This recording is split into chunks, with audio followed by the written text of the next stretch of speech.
What's good and what's going on? We're back with a video. We're back with another video. Today, y'all, we will be watching why hip hop is terrified of Frank Ocean.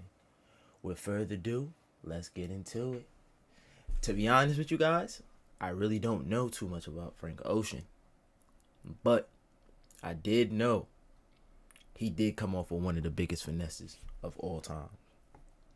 So, let's see how he pulled it off. Let's get into it. Is about to direct his very first movie, but will the industry let him get away with it? There might be some new shit coming out before then. Frank didn't just disappear, he left the entire music industry in chaos. After humiliating the biggest labels in the business, Frank pulled a once-in-a-lifetime vanishing act. But now he's plotting his next move, and every exec in the game is on edge. What a lot of fans may not realize is that Frank is way more dangerous than people realize, and that's why the entire industry is scrambling. Hey, what'd he do? Frank Ocean finessed the music business like nobody ever did before. But did he go too far? How did he orchestrate his most legendary industry scam of all time? What really happened during his violent showdown with the so-called king of R&B? And why are there some insiders convinced that Frank may be blacklisted forever? We've even invested hours of combing through the behind-the-scenes reports, court documents, and industry gossip, all to investigate claims that Frank might be destroying his very own legacy. Is Frank really guilty of biting the hand that fed him? And now, after nearly a decade in the shadows, Frank may be plotting something huge. But is he actually going to be able to make his biggest comeback of all time, or has the industry made sure that we'll never hear from him again?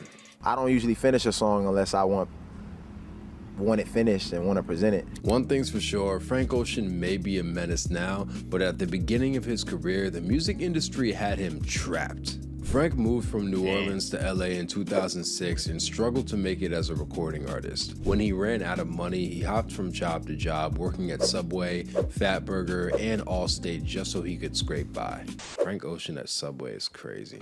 Nobody wanted to give Frank Ocean a chance on a record deal, but he realized he could make major money as a ghostwriter. We already did a full-scale analysis on how ghostwriting works in the music industry. Frank Ocean discovered that if record execs didn't want to sign him as an artist, he could still help other established stars make records and let the cash roll in. Frank wrote songs for Justin Bieber and John Legend, making enough money so he could move out of South LA and up into Beverly Hills. But there was a very big problem. Frank hated being told what to do, and he wanted to make his own music. And in 2009, Frank finally got a chance to make his dreams come true. He signed a recording contract with Def Jam and was on his way to being a solo artist, but there was another problem. Def Jam had zero intention of actually letting Frank release any music. They didn't even give him a recording budget. They basically signed him to shut him up, trap him in a record deal, and keep him close so he could still keep writing songs for their other artists. So Frank Ocean decided to go completely rogue. He started recording music by himself,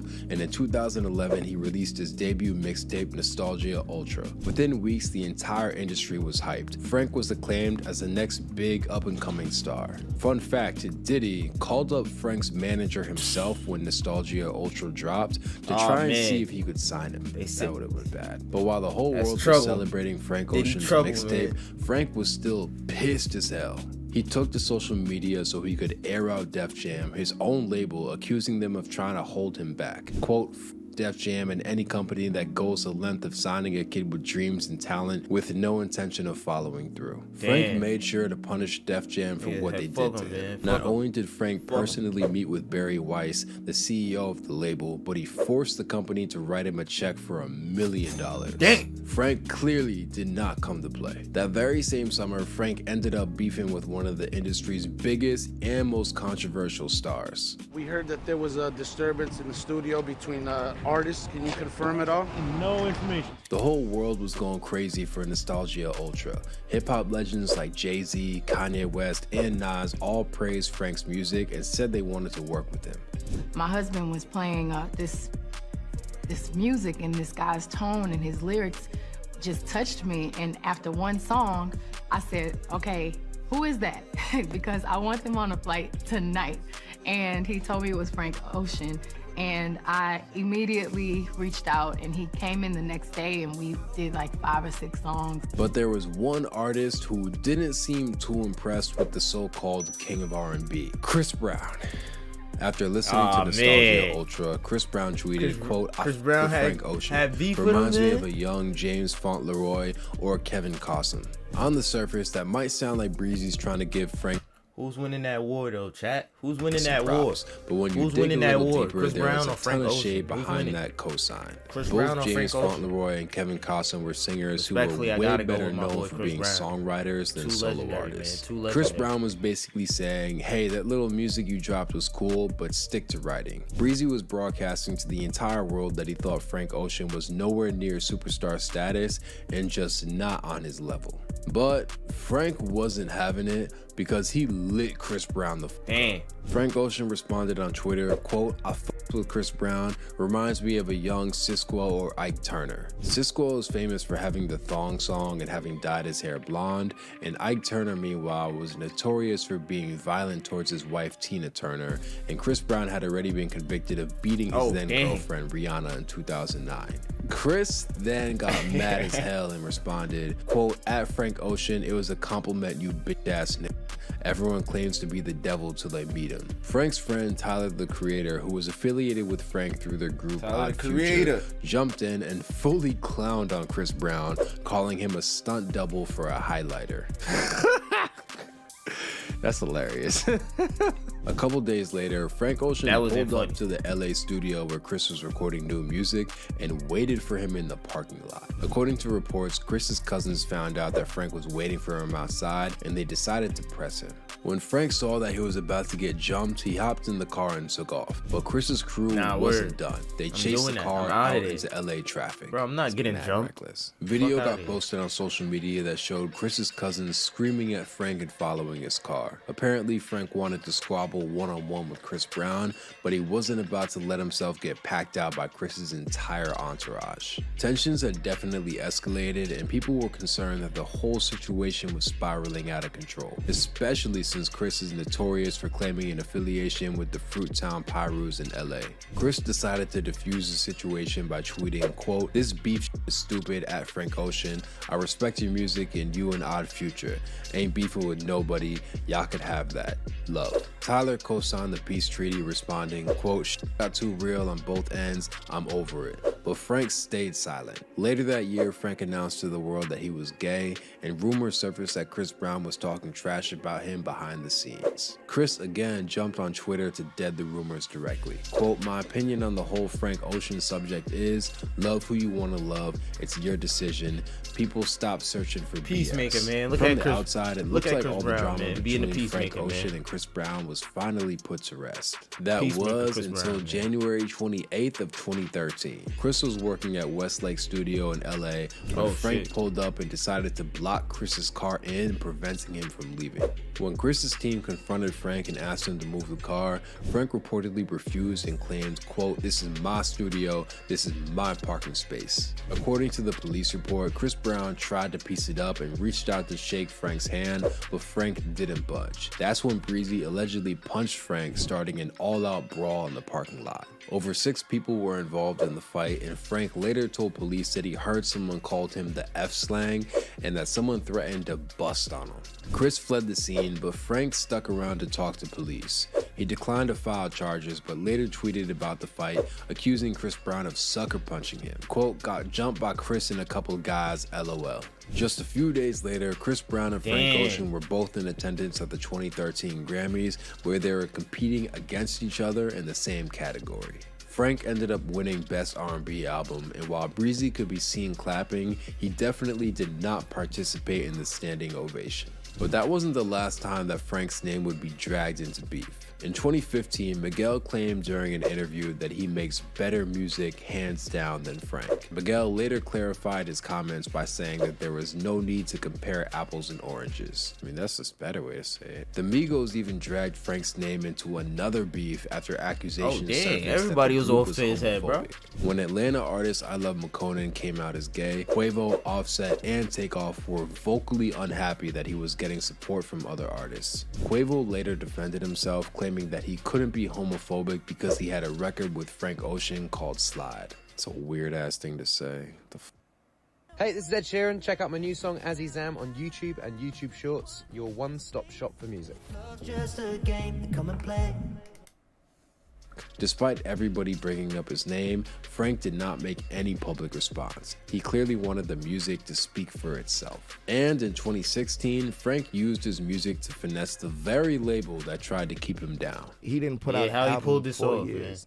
And with his deal, he literally figured out how to get 20 million from Lucian Grange, drop his deal, figure out how to make the funds apply to a whole nother album, give him a bullshit album, get out his deal all in one round. Frank Ocean's first album, Chanel Orange, was celebrated as a groundbreaking, Grammy Award-winning instant classic. But it took years for Frank to deliver his sophomore project. His long-awaited follow-up album, rumored to be called Boys Don't Cry, was plagued by endless delays and missed release dates, driving fans' hype sky high. When Frank later admitted he was suffering from writer's block, it also turns out he was putting together a master plan to get revenge on his label and walk away with a major bag in the process. In an interview, Frank Ocean described his relationship with Def Jam as a 7-year chess game, and on August 19th of 2016, Frank was finally ready to make his final move. Frank surprised fans by releasing a streaming-only visual album on Apple Music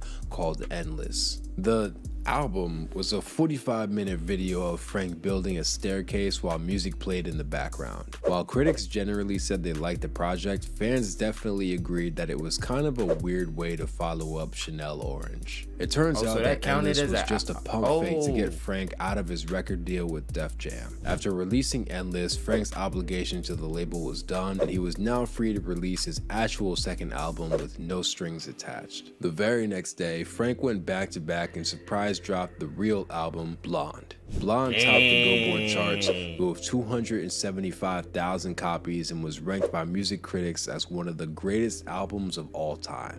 But by dropping Blonde independently, Frank Ocean ensured that he alone would reap the rewards of the album's huge financial success, and Def Jam wouldn't see a single dime. Chestnut checkers. Frank is estimated to have netted over $20 million in profit because of how he released Blonde.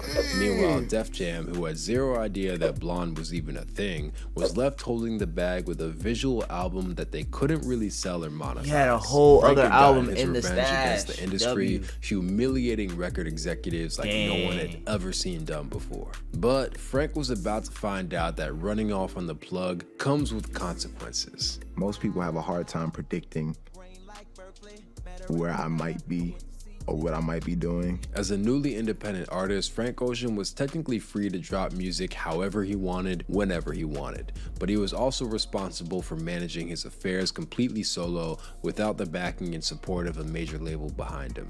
With Blonde, Frank was able to collect streaming and sales profits himself, but that also meant he was responsible for paying out royalties. In 2018, Blonde producer Almas Keith sued Frank Ocean, claiming that he was owed unpaid royalties from the album. Frank countersued Almas Keith after the producer claimed he deserved co-writing credits on most of the album.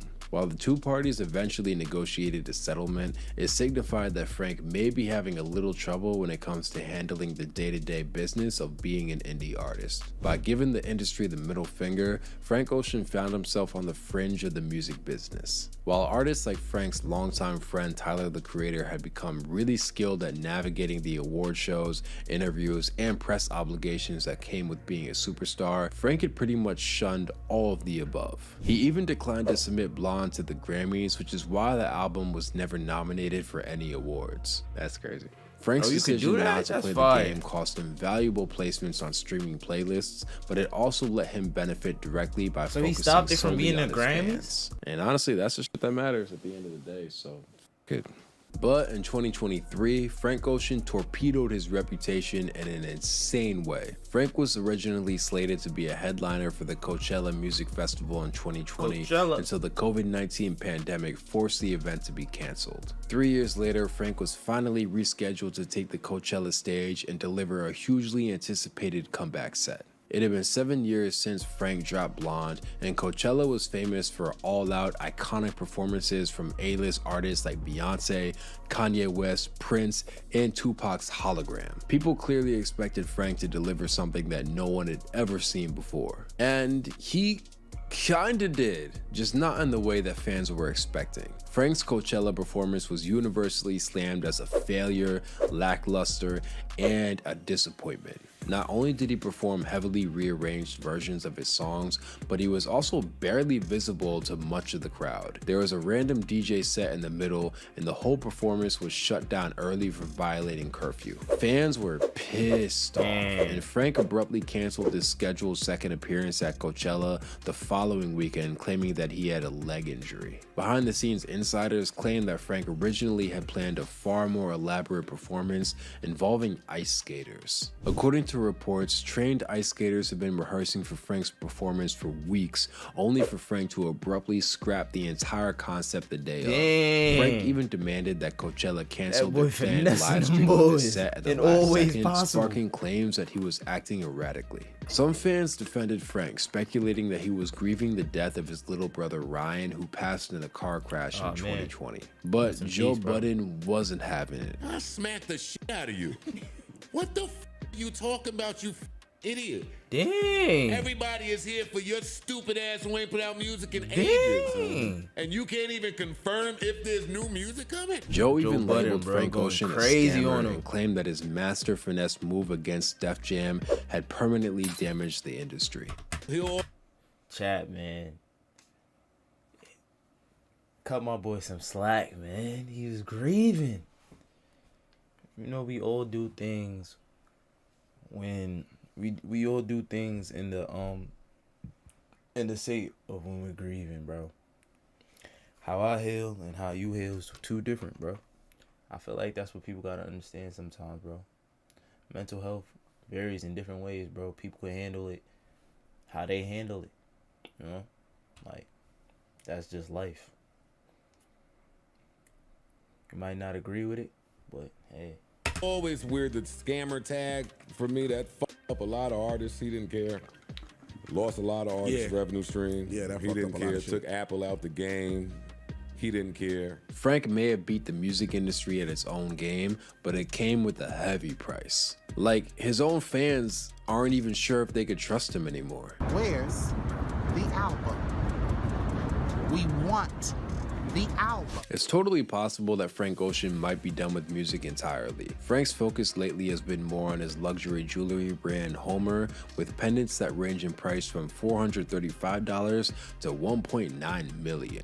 In fact, one of Homer's biggest supporters have been none other than Drake, who flexed on everybody when he rocked the Homer's most expensive piece courtside. Drake even shouted out Frank's brand on the 2022 song Sticky.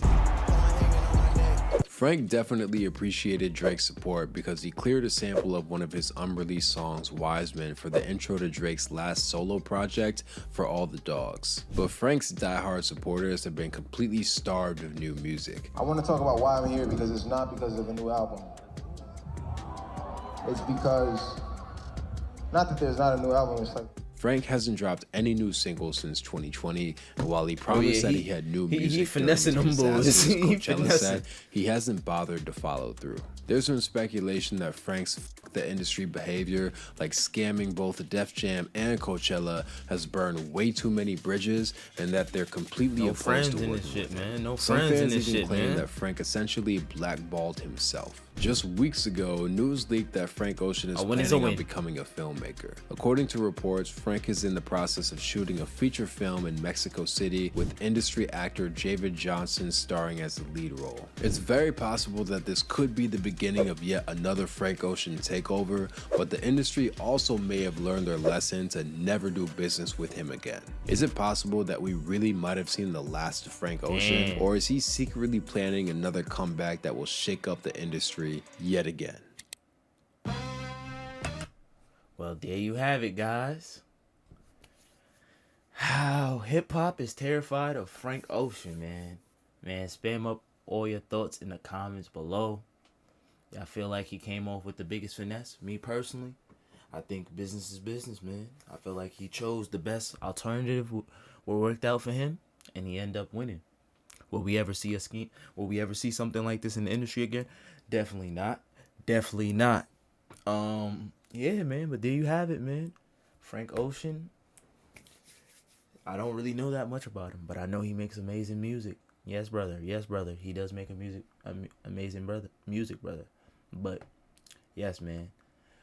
Like, comment, and subscribe. Until next time, my boys. We out. Let's get it.